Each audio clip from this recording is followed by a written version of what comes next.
Okay, here's an update on the hose situation.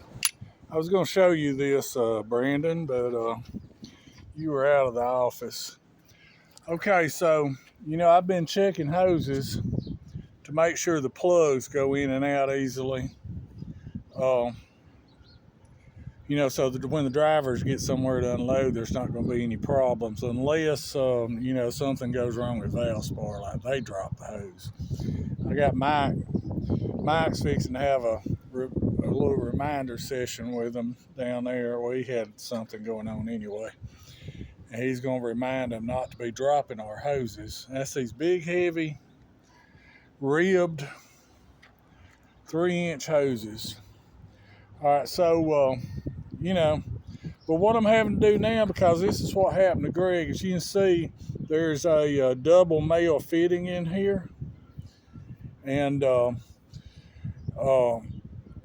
Greg got to the customer, and the hose, this end of the hose wouldn't go on the customer's line. He said he looked at it and looked like it was egged out. Like I say, I check every one of them before they go to Valspar. But I run into this problem before at the tank wash. The guy drug the hose out. I asked these drivers to always have this end sticking out.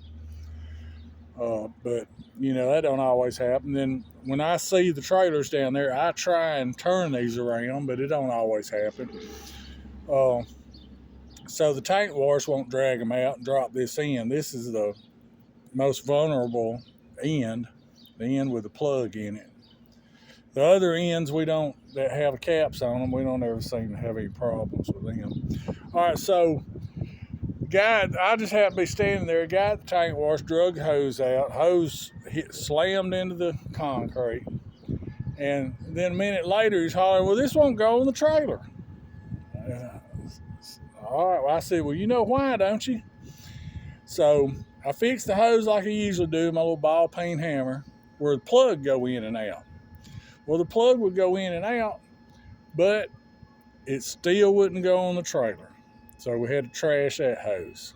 All right. So I don't know how this one slipped by, but Greg got to the customer. He had to hammer this double male fitting in, and it won't come back out, and use a double female to get connected to get unloaded. So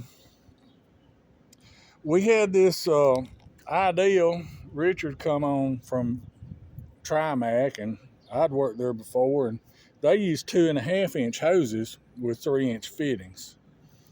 Most of Action stuff, except for the pump loads, on the chemical side, we use 2-inch hoses here. Every company's a little different. But on this Valspar, we use these 3-inch hoses. The 2.5-inch hoses are lighter, possibly less likely to get damaged, but apparently the people in Birmingham who ordered this stuff say they can't find any. We used to have some here years ago. I never particularly liked them because they're a little slower to unload. But and I certainly don't like these ribbed hoses because they're so hard to slide up over the other hoses on your hose rack. Now I know I don't have to do any of that anymore, but yeah, I do. But it's just ridiculous. We can't get some smooth-sided hoses like we want.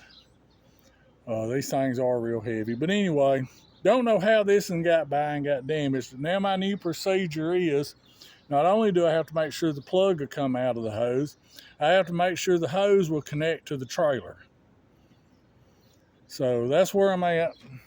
And this 3-inch hose here is fixing to get tossed in the dumpster with other damaged hoses. I also have a damaged 2-inch hose that got dragged on the concrete. And I'm fixing to dispose of both of them. Patrick wants me to document everything, so I'm documenting it. Thank you.